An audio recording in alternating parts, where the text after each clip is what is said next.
Class 11th में एक chapter है प्रत्यास्थता। उस चैप्टर के बारे में कुछ पॉइंट है, हेडिंग है, जिनका हम लोग अध्ययन करेंगे। उसमें विरूपक बल। विरूपक बल डिफॉर्मिंग फोर्स। जब किसी वस्तु पर बल लगाते हैं तो उस वस्तु का आकार या रूप या दोनों ही बदल जाए, उस बल को कहते हैं हम विरूपक बल, डिफॉर्मिंग फोर्स। जैसे रबड़ की गेंद है, रबड़ की गेंद को यदि दबाया जाए तो उसका आकार बदल जाएगा, फिर उस बल को हटा लेंगे, वह वस्तु पुनः अपनी अवस्था में आ जाएगा, यानी उस वस्तु पर एक विरूपक बल लगा है। फिर दूसरा पॉइंट है प्रत्यास्थता। प्रत्यास्थता क्या है?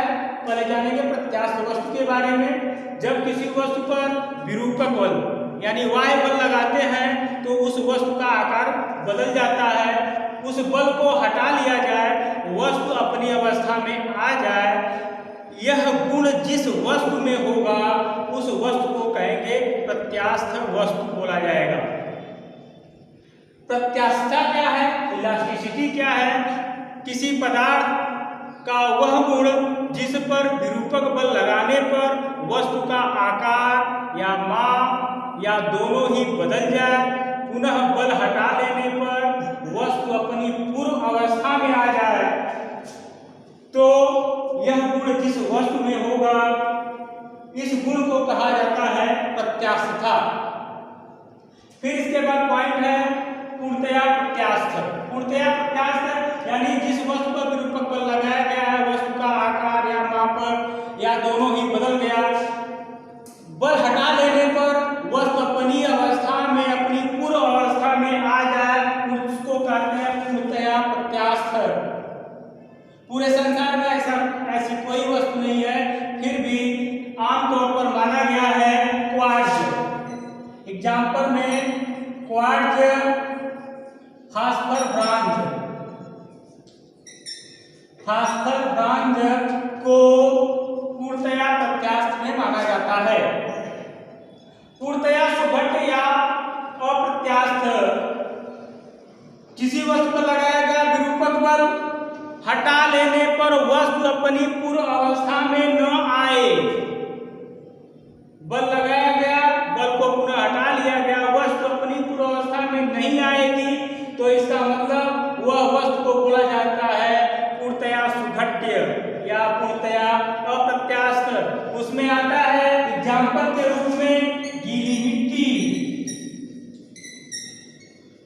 गूथा आटा, मोम, पिघला कांच, यह भी पूरे यूनिवर्स में पूर्णतया सुघट्य के रूप में नहीं है, फिर भी माना गया है गीली मिट्टी, गूथा आटा, मोम और पिघला कांच, यह पूर्णतया सुघट्य के रूप में माना जाता है। प्रत्यास्थता की सीमा। प्रत्यास्थता की सीमा क्या है?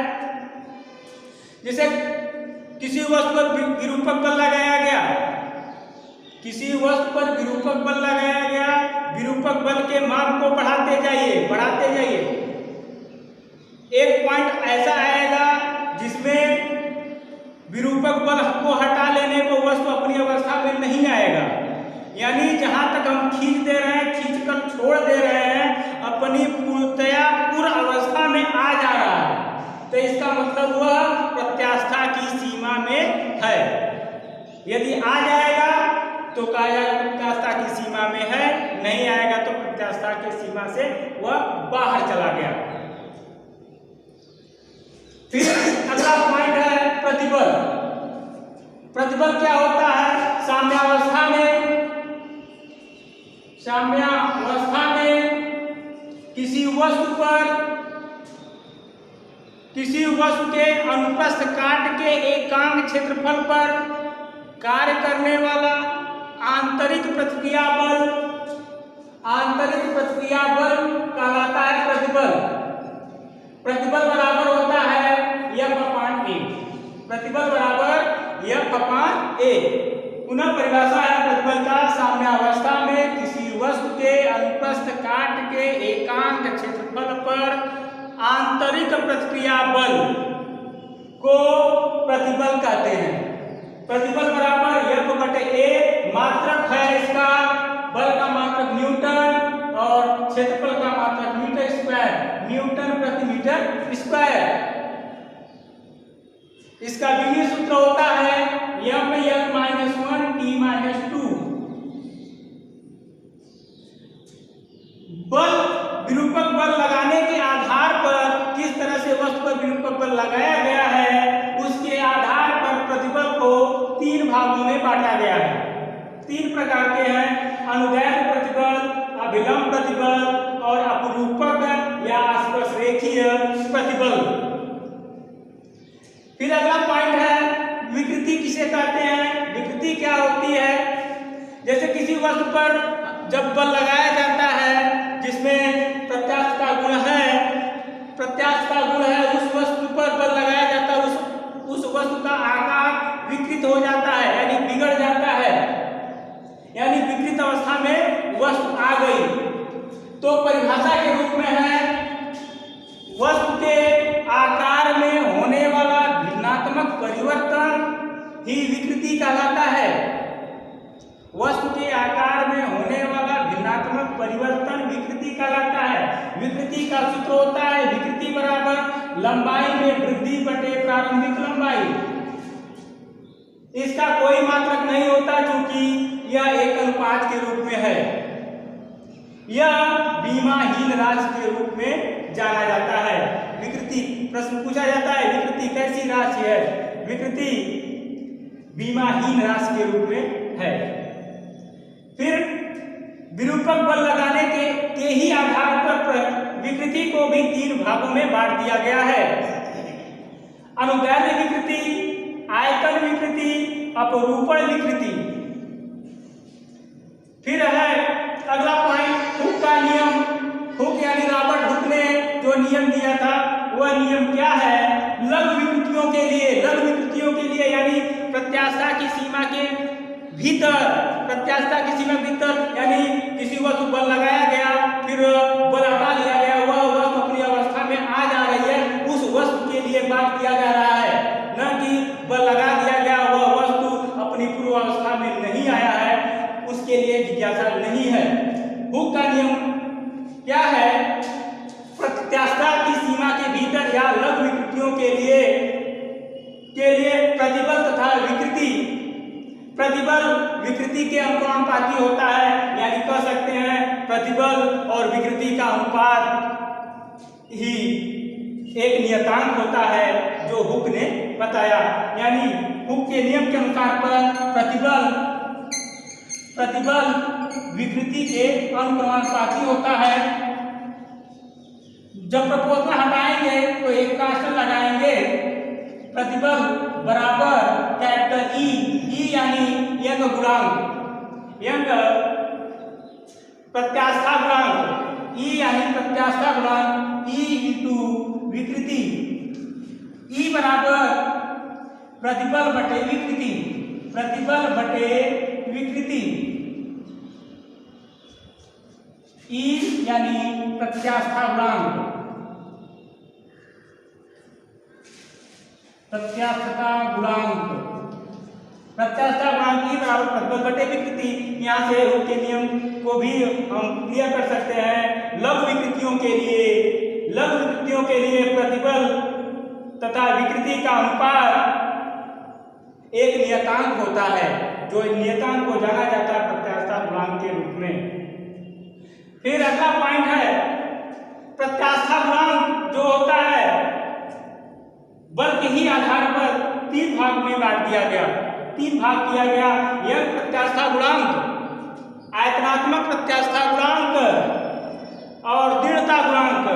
यह प्रत्यास्था गुणांक को दिखाते हैं कैपिटल वाई से आयतनात्मक प्रत्यास्था गुणांक को दिखाते हैं बी से, दृढ़ता गुणांक को दिखाते हैं ईटा से। परिभाषा बहुत ही आसान है,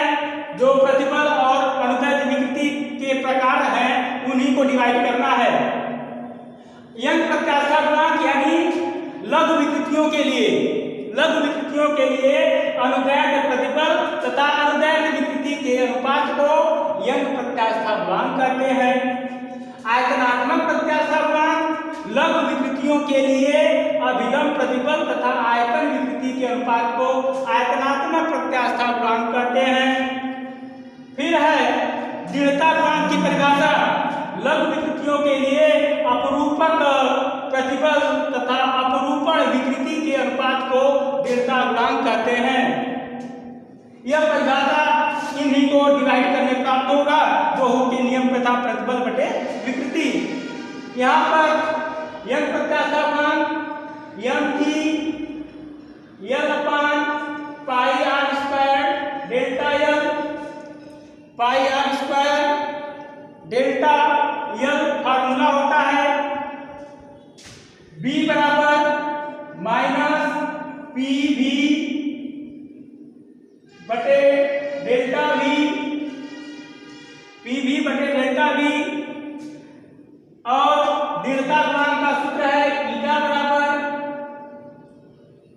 ईटा इक्वल टू